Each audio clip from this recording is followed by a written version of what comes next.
నమస్తే welcome to our channel. ప్రస్తుతం మనతో కోయ గురూజీ పి బ్రహ్మం రాజు గారు ఉన్నారు. వారితో మాట్లాడదాం. నమస్కారం అండి. నమస్కారం. ఫిబ్రవరి నెలలో 1 నుంచి 15వ తారీఖు వరకు మేషాది ద్వాదశ రాశులకు ఎలా ఉంటుంది, అలాగే వారు పాటించాల్సిన పరిహారాలు చెప్తున్నారండి. అందులో భాగంగా మిథున రాశికి ఎలా ఉంది 1 నుంచి 15వ తారీఖు ఫిబ్రవరి వరకు, సో వారు పాటించాల్సిన పరిహారాలు ఏంటి గురించి చెప్పండి. ఓం శ్రీ మాత్రే నమః. మిథున రాశి గల వాళ్ళు వీళ్ళకి ఆదాయ బలం 6, ఖర్చు 8, రాజ్యపూజితం 3, అవమానం 4. అయితే వీళ్ళ విధానాలను బట్టి చూస్తే ఈ మిథున రాశి గల వాళ్ళకి కళ్యాణ బలం విషయంలో చాలా తక్కువగా ఉంటుంది. అంటే మ్యారేజ్ ఫిక్సింగ్లు చేసుకుందాం అనుకుంటే అది జరగవు. తర్వాత అది లేడీస్కి కావచ్చు, జెంట్స్కి కావచ్చు, ఆ వివాహం అనేది కొంచెం లేటుగా అవుతుంది. తర్వాత వాళ్ళకి కుటుంబంలో కొన్ని ఆర్థిక సమస్యలను కూడా ఎదుర్కొంటారు వీళ్ళు.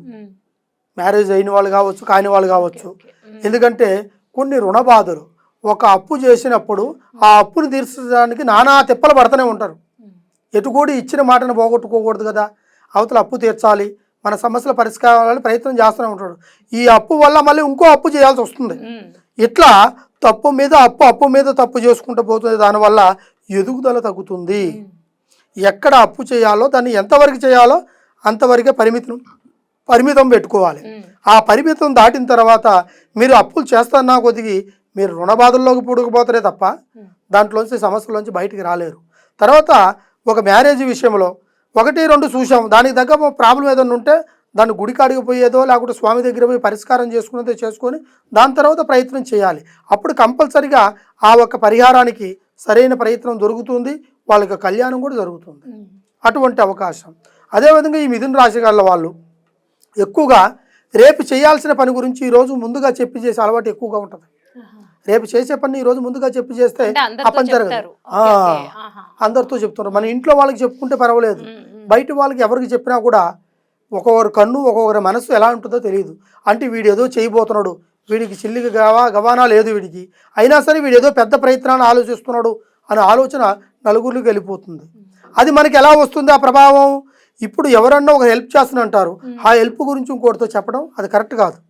దానివల్ల చేసేవాడు కూడా చేయకుండా ఆపి చేస్తాడు, చేసేవాడు వచ్చేవాడు కూడా రాకుండా ఆగిపోతాడు. ఇటువంటి ప్రాబ్లమ్స్ కూడా ఈ మిథున రాశి వాళ్ళకి ఉంటాయి. తర్వాత వీళ్ళకి ఎక్కువగా కుటుంబంలో మానసికమైన వ్యాధి ఎక్కువగా ఉంటుంది. అంటే లోపల ఆలోచిస్తుంటారు, బయట చెప్పుకోలేరు. నువ్వు ఏదన్నా మాట అన్నంటే ఇంట్లో వాళ్ళు ఆ మాటను మనసులో పెట్టుకొని నువ్వు నన్ను ఈ మాట అన్నావు కదా అనే ఒక బాధాకరమైన విషయాన్ని ఎక్కువ పెట్టుకొని ఆ మనిషితో మాట్లాడకుండా పోవడం, ఆ మనిషితో దూరం పెట్టడం ఇలాంటివి జరుగుతుంటాయి. అది భార్య కావచ్చు, తల్లిదండ్రులు కావచ్చు, లేదా భర్త కావచ్చు. దీనివల్ల కూడా వాళ్ళకి మనశ్శాంతి లేకుండా ఉండడానికి అవకాశాలు 100% ఉన్నాయి. అదేవిధంగా ఈ రాశి గల వాళ్ళకి కొన్ని గండాలు కూడా కొన్ని ఈ సంవత్సరంలో తప్పించుకునేవి ఉన్నాయి, కొన్ని మాత్రం తప్పనివి కూడా ఉన్నాయి. దాంట్లో కొన్ని జాగ్రత్తలు పడాలి. తప్పించుకునే వాటిలో భగవంతుడు మిమ్మల్ని తప్పించేస్తాడు, దాంట్లో భయం లేదు. కానీ తెలిసి చేసే తప్పుల వల్ల ఆ గండంలో మళ్ళీ ఇరుక్కుంటాం. ఏదైనా సరే తెలిసి చేసే తప్పుని మనం నలుగురికి తెలియకుండా చేస్తే అది విధానం వేరే ఉంటుంది. కనబడేటట్టుగా చేస్తే ఆ తప్పు వల్ల నువ్వు చాలా సమస్యలను కొని తెచ్చుకుంటావు. దానివల్ల మనశ్శాంతిని కోల్పోతావు, ఎదురు ప్రయత్నాన్ని సాధించలేవు, నా అనుకునే వాళ్ళు నీకు దూరం అయిపోతారు. అటువంటిది ఇటువంటి వాళ్ళకి మంత్రదండకం, అది ఆ దండకాన్ని ప్రతి ఒక్క రోజు చదువుకోవాలి. ఆ దండకం ఏమిటి అంటే, ఓం శ్రీ పరబ్రహ్మ పరమాత్మ నమ జగతుత్పత్తి శ్రుతి ప్రళయకరాయ బ్రహ్మహరిహరాయ దైవపుత్రవే నమస్వాయ ఓం కటాక్షణం కటోకటో ఓం పురస్వహాయ అనే మంత్రాన్ని మీరు చదివితే ప్రతి ఒక్క రోజు మీ అనుకున్న సంకల్పానికి ఒక దారి కల్పించే అవకాశం అనేది కంపల్సరిగా ఉంటుంది. ఒకవేళ అది చదివి దాన్ని జ్ఞాపకం పెట్టుకోలేకుండా ఇది ఎందుకు చదువుకోవాలి అనుకునే వాళ్ళకి దానికి ఒక రెమెడీస్. అది ఎలా ఉంటుందిరా అంటే, పంచభూతాలను శాసించే శక్తి ఒక దైవ బలానికి, సృష్టికి, అగ్నిదేవుడికే ఉంటుంది. అది ఎవరి వల్ల కాదు. ఆ అగ్నిదేవుడు పంచభూతాలని కలిపేసుకుంటుంది. అదేవిధంగా ఇంకొక పంచభూతాలలో ఒకటి గంగా సంకల్పంలో కూడా ఉంటుంది.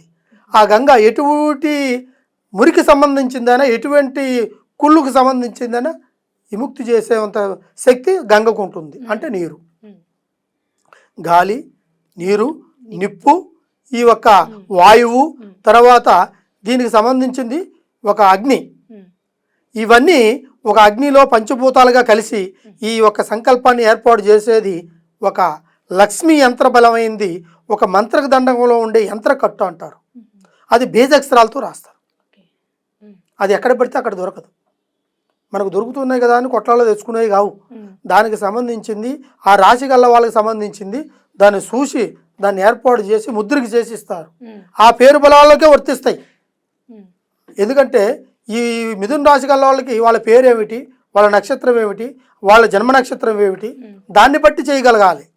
పేరు బట్టి చేస్తే కాదు, నక్షత్ర బలాలను బట్టి ఈ యొక్క సంకల్ప బలాన్ని చేసి అది ఇంట్లో పెట్టుకొని 5 వారాలు చేయాలి పూజ. వారానికి ఒక్క రోజే, ఆ వారానికి ఒక్క రోజు ఉపవాసం ఉండి దాన్ని అభిషేకం చేయాలి. పాలల్లో కానీ నీళ్ళల్లో కానీ పసుపు నీళ్ళల్లో కానీ చేయాలి. ఆ విధంగా చేస్తే వాళ్ళకి కంపల్సరిగా ఆ ఆరోగ్య బలము ఇప్పుడు నేను చెప్పిన అన్నిటికి కూడా వాళ్ళకి వర్తించే అవకాశాలు 100% ఉన్నాయి. కాకపోతే ధనపరంగా వాళ్ళకి కొంచెం అటు ఇటుగా ఉంటుంది. అయినా సరే ఈ సంవత్సరంలో వాళ్ళకి ఈ ఒక్క నెల దాడితే మళ్ళీ మంచి అవకాశాలు కూడా ఉన్నాయి. వాళ్ళకి మంచి భవిష్యత్తు కూడా ఉంది. సంపూర్ణమైన ఆరోగ్యము అష్టైశ్వర్యాలు పొంది వాళ్ళకి అన్ని విషయాల్లో కూడా దివ్యంగా జరిగే అవకాశం కూడా ఉంది. అదేవిధంగా పెళ్లి కాని వాళ్ళు మాత్రానికి కంపల్సరిగా చేయాల్సిన విషయం ఏంద్రా అంటే, ఏదైనా సరే ముఖ్యంగా సరే పెద్దలు చెప్పిన ఆలోచనకు పోతేనే మీకు ఆ అనుకున్న కార్యక్రమం కూడా మంచిగా జరుగుతుంది. వాళ్ళ మాట కాదని చెప్పేసి మీరు ముందుగా వెళ్ళారంటే కొన్ని సమస్యలను మీరు కొని తెచ్చుకుంటారు. దాని తర్వాత దేవుడు కూడా మీకు సహకరించలేడు. ఎందుకంటే తెలిసి చేసిన తప్పుకి ఆ కర్మ మనం అనుభవించే తీరాలి. అంతే కదా. తెలియచేసిన దానికి అది దేవుడు ఏదో ఒక రోజు కొన్నాళ్ళ పనిష్మెంట్ ఇచ్చిన తర్వాత కొన్నాళ్ళకి విముక్తిని చూపిస్తాడు. దాన్ని గుర్తుంచుకొని పెద్దల మాటను కాదనకుండా వాళ్ళ మాటను తోసేయకుండా చేయండి. ఖచ్చితంగా మీ జీవితం అనేది మంచి అవకాశం దొరుకుతుంది. రేపు భవిష్యత్తులో మీరు నిలబడి సాధించగలుగుతారు. సర్వే జనా సుఖనో భవంతు. ఓం నమః శివాయ. అయితే మీకు దీనికి సంబంధించింది ఒక పని చేయాల్సి ఉంది.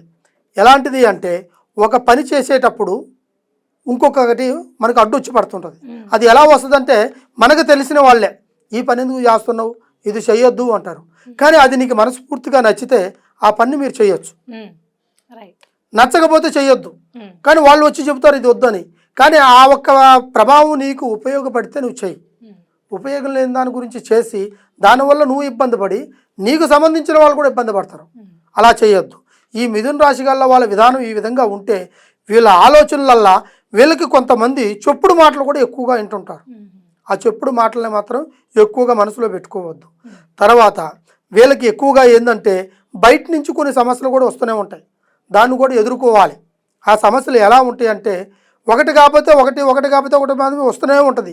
అది మనం ఈరోజు అయిపోతుంది, ఈ ప్రాబ్లం తీరిందిలేగా అనుకున్నప్పుడు తెల్లారి ఇంకోటి వచ్చేస్తుంది. అప్పుడు మనం దాన్ని ఎదుర్కోలేము.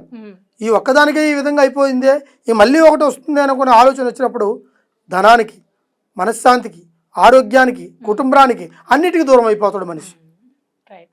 అటువంటి ఈ మిథున రాశి గల వాళ్ళు ఏదైనా సరే గట్టిగా ప్రయత్నం చేస్తే కంపల్సరిగా సంపూర్ణమైన భవిష్యత్తు వీళ్ళకి అందుతుంది. వీళ్ళు తెలివితో ఆలోచించాలి. ఈ ఒక్క రెమెడీస్ని పాటించాలి. ఈ మంత్రకట్టును కూడా మీకు ఈ దండకాన్ని కూడా చదువుకుంటే మీ ఆరోగ్య బలానికి ప్రతి ఒక్క సమస్యకి మీకు దారి చూపిస్తుంది. ఓం నమః శివాయ. రైట్ అండి. ఫిబ్రవరి 1వ తారీఖు నుంచి 15వ తారీఖు వరకు మిథున రాశి వారికి ఎలా ఉంది, అలాగే వారు పాటించాల్సిన పరిహారాలు ఏంటి అనేది చాలా చక్కగా వివరించారండి. ధన్యవాదాలు.